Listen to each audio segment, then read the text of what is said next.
The 25% Trump tariff tax on all steel and aluminum imports into the United States will start on March 12, 2025. The consensus opinion expressed in stock prices so far is that the tariffs are a negotiating tactic, which I do not believe is the case.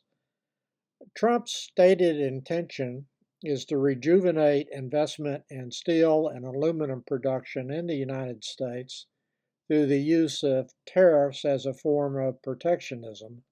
A common purpose for tariffs in the 19th century United States, as American industry needed some protection from better situated manufacturers, including England and in Europe, in order to grow scale and production and competitiveness with those existing manufacturers.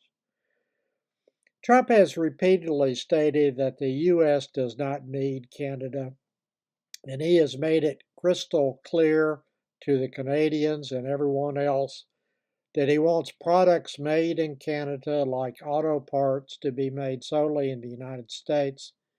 His stated intention and purpose, which he has repeatedly made in statements, highlights at a minimum that the 25% tariffs on Canadian and Mexico products imported into the United States may indeed proceed next month.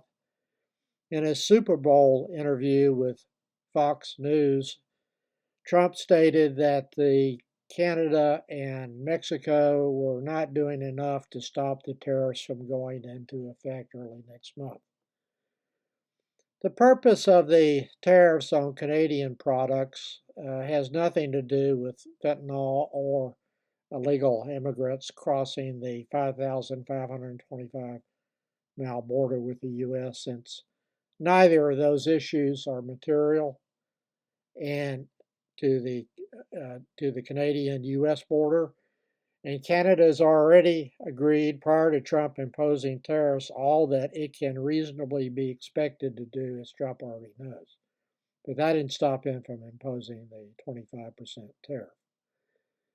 The Canadian tariffs are not about border issues, but Trump's desire to gut Canadian manufacturing and replacing it with manufacturing solely in the U.S. If Canada does not like that, Trump welcomes them as the 51st state, or the U.S. will destroy Canada. That is the message that he's sending to the Canadians. I think it's loud and clear. If I was a Canadian citizen, I would already be mad as hell at the United States and boycotting all purchases of products made in the U.S., and it would not be paying for any service either offered by a U.S. firm. Investors are downplaying the inflationary impacts of tariffs, since the consensus belief, in my opinion, which is expressed now in the current stock market levels, is that Trump will back down after being promised nothing new or nothing of consequence. In other words, tariffs will not go into effect or will not last very long if they do. Part of this belief is based on what happened with the 25% tariffs that he imposed on Canada and Mexico, when he delayed the imposition of those 30 days, which is interpreted by many that he blinked, based on being offered what had already been committed to by those two nations. In other words, nothing new. I am on the sidelines now, since I see no reason to stick my neck out when major negative developments may occur in the very near future. I'm just waiting now to see what does in fact happen, rather than what I fear may happen. I can adjust my approach to investments when I actually know what is actually occurring, rather than what I fear may occur. Referring back to the 25% tariffs on all steel and aluminum imports. Those taxes will be inflationary and will cause other countries to retaliate against U.S. exports, which will probably target exports from red states in America, which is what the EU did in 2018 when Trump imposed a 10% tariff on aluminum exports and 25% on steel. We have seen this movie before. The EU responded with tariffs on Harley Davidson motorcycles, American made whiskey and bourbon and cigarettes, and numerous agricultural products, including orange juice, corn, various varieties of semi milled or wholly milled rice, a variety of steel products, and a very long list of other products that had nothing to do with steel or aluminum.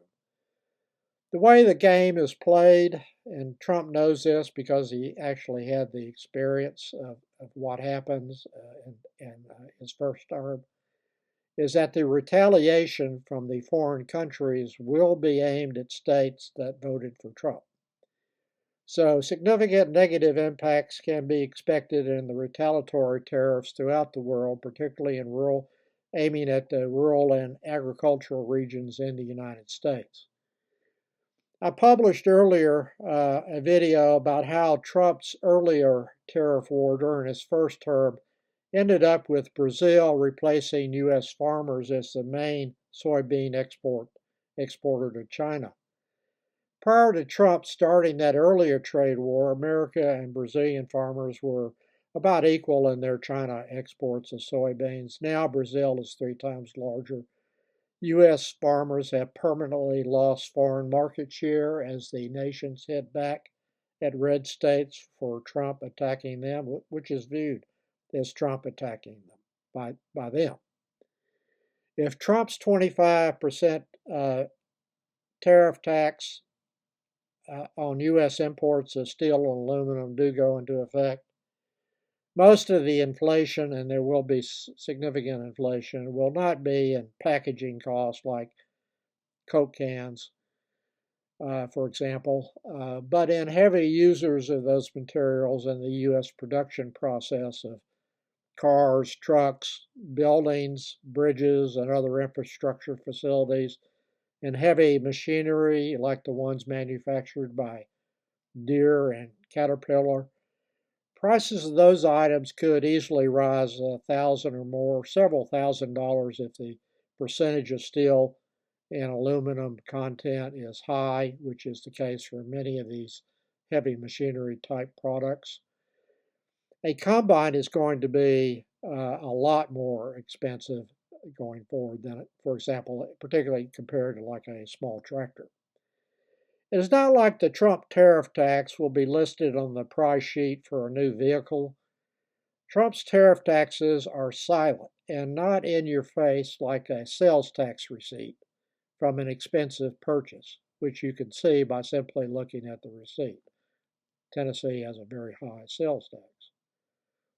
Trump will deny that his tariffs had any negative impact even if it demonstrably can be proven and would be proven easily without question that they raise prices and caused inflation in the United States. He now claims that U.S. consumers will not pay his tariff taxes, the red state consumers in particular, which will be paid in the alternate reality known as Trump world by the foreign country rather than who actually pays the Trump tariff tax, which is the U.S. importer. Trump tariff taxes paid by the U.S. importers, as well as price increases for domestic producers who will see an opportunity to raise their prices for domestic production due to the price umbrella created by Trump's 25% tariff taxes on U.S. importers. This has happened in the past, and just exercise a modest amount of common sense. If the price of your competitor had to be raised 25%, are you going to keep your price the same if you're producing domestically, or are you going to try to increase your price and earn more profit. It is about profit after all. And there would be more profit to be had by a domestic manufacturer after these tariffs go into effect. To achieve the desired result, which is the result that Trump claims that he wants, which is to replace what is being imported by new domestic production of steel and aluminum, billions of new dollars will have to be spent to over several years. So in order to create that new production, so the tariffs would have to stay in effect for, I say, 5 to 10 years, possibly longer, to make it cost effective and profitable to increase U.S. production of those metals rather than sourcing them to a very large extent from our existing suppliers located in Mexico and Canada. Trump is basically saying, actually, he really is saying that the U.S. cannot rely on Canada and Mexico for those critical products. There is no basis in fact for that opinion, but I would have to admit that Trump is making a lot of people really mad in Mexico and Canada. Maybe China will be a better friend than the U.S. for them in the future.